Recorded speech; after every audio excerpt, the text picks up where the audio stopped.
हम लोग सुनने और बोलने के अर्थ को स्पष्ट रूप से पढ़ेंगे और समझेंगे। तो ठीक है, यह आप लोग टॉपिक बना लीजिए, सुनने और बोलने का अर्थ, है ना। सबसे पहले हम जब पढ़ने जाते हैं तो हमारे गुरुजी जब हमको पढ़ाते हैं तो हम उसको ध्यान पूर्वक सुनते हैं, और कभी कभी जो बात हम जो तथ्य समझ नहीं पाते हैं उसे अपने गुरुजी से, अपने शिक्षकों से, टीचर से पूछते हैं, और टीचर से पूछते हैं और पूछकर उसका गुणबोधन और अवबोधन करते हैं। जब उस बात को, उस तथ्य को, उस जानकारियों को जब हम जान लेते हैं तो शिक्षकों के द्वारा, गुरुजनों के द्वारा पूछे गए सवाल का हम जवाब देते हैं और उसको जानने की चेष्टा करते हैं, जानने की कोशिश करते हैं। विभिन्न विधाओं को जब शिक्षकों के द्वारा बोला जाता है, अब हम उसको सुनते हैं तो हम उसको, उसके तथ्यों के, उसके विचारों को सुनने के लिए, समझने के लिए हम बोलते हैं। अब सुनना और बोलना, यहाँ अभी हम दो चीज़ समझ रहे हैं। सुनना और बोलना का मतलब है पहले सुनना और बाद में बोलना। तो आप लोग यह चीज़ समझ ले, बहुत गूढ़ बात है कि भगवान हमें, ईश्वर हमें दो कान दिए हैं और एक मुंह दिए हैं, यानी हमें अधिक सुनना चाहिए और कम बोलना चाहिए। इसका दूसरा अर्थ यह भी होगा। तो हम लोग यह नोट कर लें कि हम अधिक सुने और कम बोलें, यह तथ्य हमेशा स्पष्ट रूप से होना चाहिए।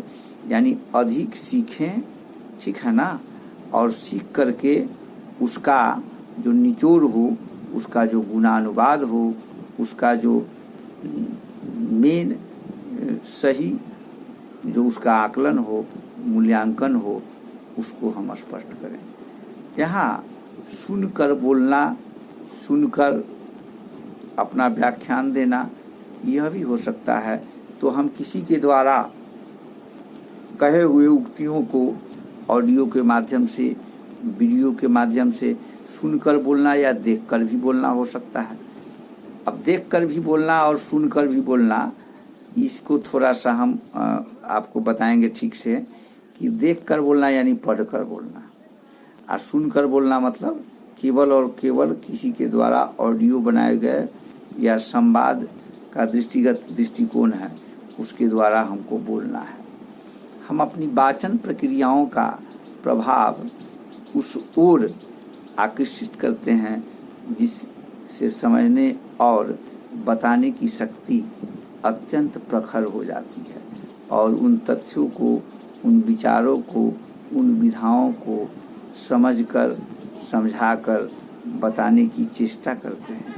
जब उस अभिव्यंजना को समझ सकते हैं, समझा सकते हैं, तो सुनकर बोलना यानी बड़ों के द्वारा दिए गए उक्तियों को ध्यानपूर्वक सुनना चाहिए, और तथ्य युक्त, व्यवहार युक्त जो परिकल्पना हो, व्यवहार युक्त संकल्पना हो, तब बोलना चाहिए। इस चीज़ को आप लोग भली भांति समझ गए होंगे कि जिस तथ्य को, जिस बात को हम बोल सकते हैं, समझ सकते हैं, सुन सकते हैं, समझा सकते हैं, उसको बोलने के लिए, उसको सुनने के लिए, उसको समझने के लिए अत्यंत महत्वपूर्ण समावेशों का, विधाओं का समायोजित आवश्यक हो जाता है। इसको करने के लिए हमारे अंदर बाध्यता हो जाती है, और उसे हम तब तक ठीक ढंग से नहीं बोल पाते हैं, समझा पाते हैं, कह पाते हैं, जब तक हम उसे ठीक ढंग से नहीं सुनते और नहीं समझते हैं। तो सबसे बड़ा विधा है कि सुनकर बोलना, यानी पहला सुनना और दूसरा बोलना। उसके बीच की जो मात्राएं, बीच की जो विधाएं होती है, तो है सुनकर समझना और समझकर बोलना। तो सुनकर समझना और समझकर बोलना, यह जो स्पष्ट बात है यह जो स्पष्ट विधा है, यह प्रकार है। इन तथ्यों को, इन समायोजित परिवेशों को जब हम सुव्यवस्थित करते हैं तो स्पष्ट रूप से जिस तथ्य को हम समझते हैं उसको कम से कम ठीक ढंग से सुन लें।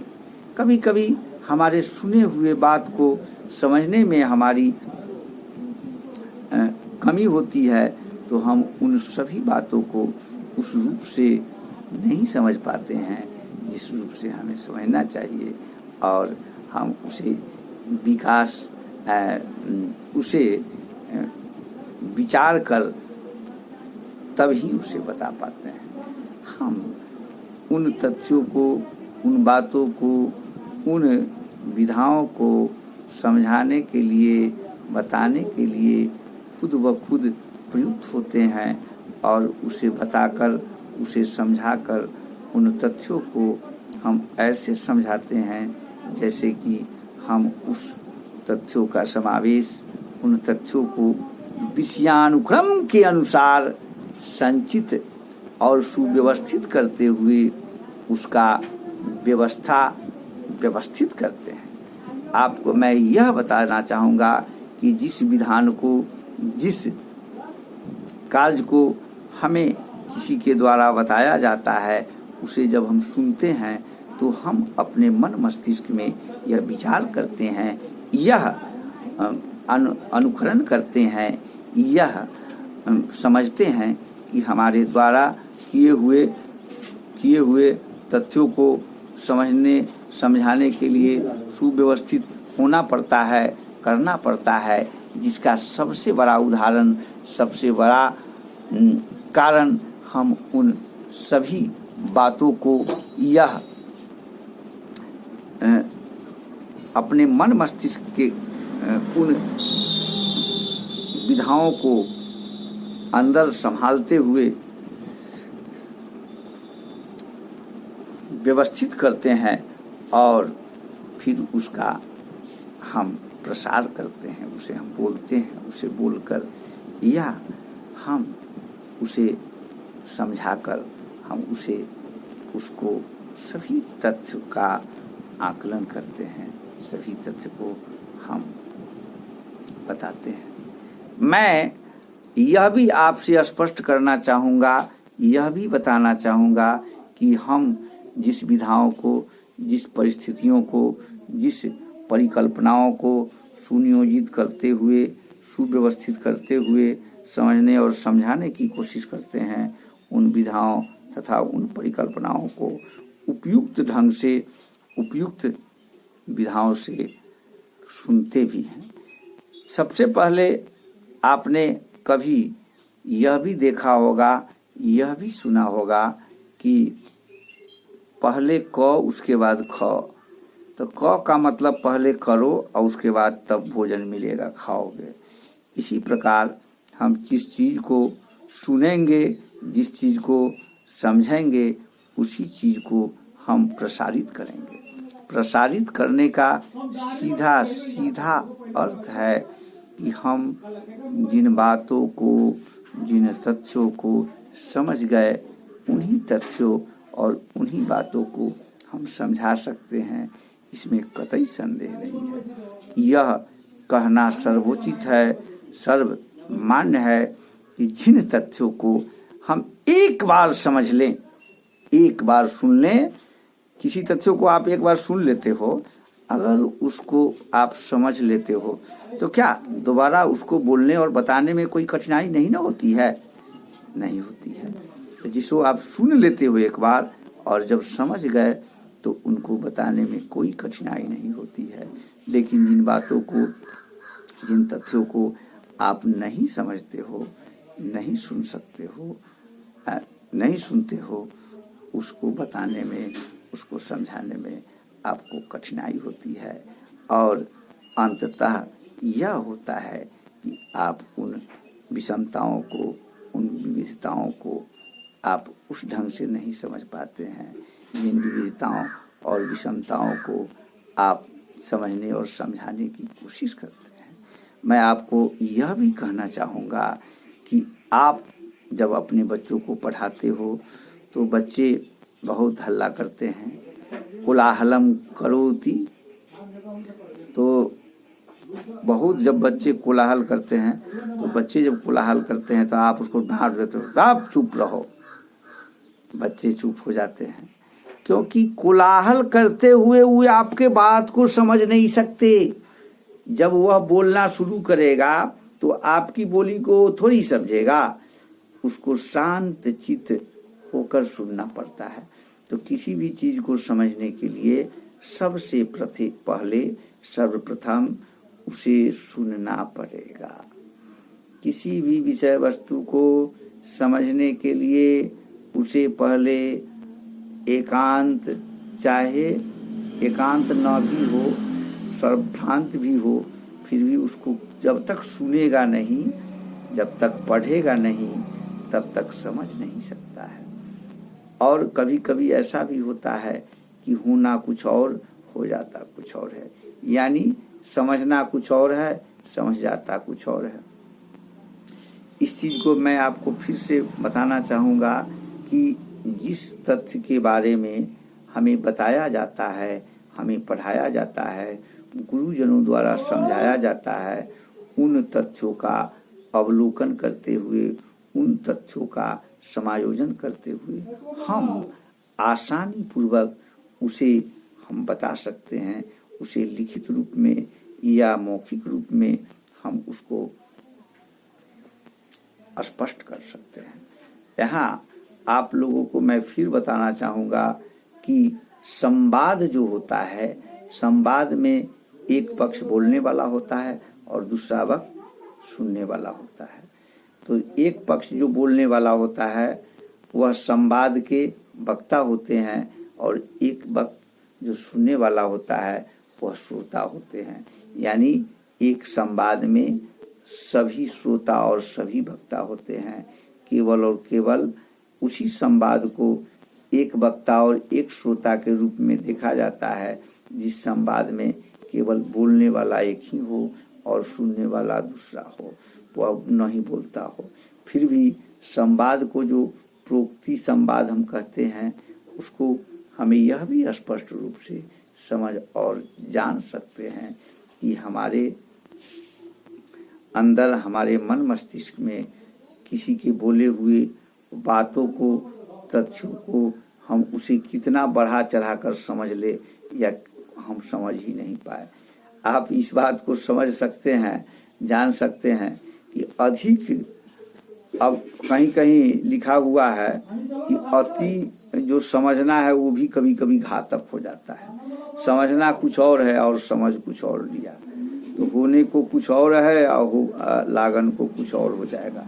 इसलिए उन तथ्यों को भली भांति समझने के लिए, उन तथ्यों को वैचारिक रूप से समझाने के लिए हम उन सभी विधाओं को, सभी परिवेश को, सभी परिस्थितियों को हम उस ढंग से समझकर, बूझकर संचालन कर सकते हैं जिन परिस्थितियों को हमने पहले न समझा है और न जाना है। कभी कभी हम जाने हुए तथ्य को भी दोबारा जानने की कोशिश करते हैं क्योंकि कुछ न कुछ कमी रह जाती है। किसी ने कहा है कि नई किताब खरीदो और पुराना कोट पहनो। इसके बारे में भी आप लोगों ने सुना होगा कि नई किताब खरीदो और पुराना कोट पहनो। इसका आशय क्या हुआ, इसका मतलब क्या हुआ? मैं आपको इसका मतलब समझाता हूँ। हमेशा कहा गया कि पुस्तक जो भी हो वो आपके लिए अगर नया हो तो आप जरूर उसको पढ़े, जरूर उसको जाने, क्योंकि किताब में जितनी नई किताब होगी उसमें नई नई जानकारियाँ होगी। लेकिन यह बात भी आप स्पष्ट रूप से समझ ले कि नई किताब खरीदो का मतलब है कि आप जिस पुस्तकों को नहीं देखे हैं, नहीं जाने हैं, नहीं समझे हैं, उस पुस्तकों को जरूर देखो। यानी वह आपके लिए नया है। केवल यह नहीं कि केवल नए किताब खरीदना है। अगर 200 वर्ष पुराना किताब है और उसमें भी तथ्य की जानकारी है, हमारी भौगोलिक स्थिति की जानकारी है, हमारे इतिहास की जानकारी है, किसी तथ्य की जानकारी है, तो उसे समझने और जानने के लिए हमें पढ़ना होगा। हमारे लिए वह केवल और केवल नई है, इसलिए वो नई किताब खरीदे। यहाँ यह भी कहा जाता है कि किताब जरूर खरीदो और कोट पूरन को रहे तो काम चल जाएगा। हम गांव के ठेठ भाषा में आपको समझा रहे हैं कि पुस्तक खरीदना चाहिए, और वस्त्र अगर नहीं भी, अगर आपके पास धन हो, द्रव्य हो, तो हो सकता है पुराना भी 1 साल के बदला 2 साल हम काम चला लें। लेकिन ऐसा करने वाले कम होते हैं। पुस्तक खरीदाए या न खरीदाए, ड्रेस जरूर होना चाहिए, बहुत अच्छी बात है। हम इसका दूसरा मतलब यह भी समझ सकते हैं कि हम जिस बात का चिंतन करते हैं, जिस बात को समझने की कोशिश करते हैं, उस बात को समझाने के लिए हमें सबसे पहले सुनना होगा और उसके तथ्य के बारे में समझना होगा। हम जब तक नहीं सुनेंगे, नहीं समझेंगे, तब तक हम उस विचार, उस तथ्य के बारे में किसी को बता नहीं पाएंगे। आपको फिर मैं कहना चाहूँगा कि जो बात, जो उक्ति हमारे गुरुजनों द्वारा कही जाती है, वह अमृत तुल्य होती है। उसे सहर्ष या कड़वा हो या तीखा हो, वैसा न समझकर उसे स्वीकार करना चाहिए। क्योंकि आप जानते हैं कि औषधि दवा हमेशा तीखा ही होता है, लेकिन वह बड़े बड़े रोगों को ठीक कर देता है। इसलिए गुरुजनों का जो भी संवाद हो, जो भी बात हो, उसे ध्यान पूर्वक सुनना चाहिए, और जब समझ में न आए तो उनसे पूछना चाहिए, और उनसे समझकर यह स्पष्ट रूप से जानना चाहिए कि इन तथ्य, इन बातों का क्या अर्थ होगा, क्या मतलब होगा। मैं आपको फिर कहना चाहूँगा कि उन तथ्य, उन संवाद को जो किसी विद्वानों द्वारा लिखा गया है, विद्वानों द्वारा सोच समझकर परखा गया है, उन तथ्यों, उन विचारों को अपने अंदर सहेज कर, उसे समझकर और उसका हम लोग अवबोधन करेंगे, और हमारी आंतरिक मनोदशा जो है स्पष्ट रूप से संचरित होगी, और उस तथ्यों को, उन बातों को हम जानकर दूसरे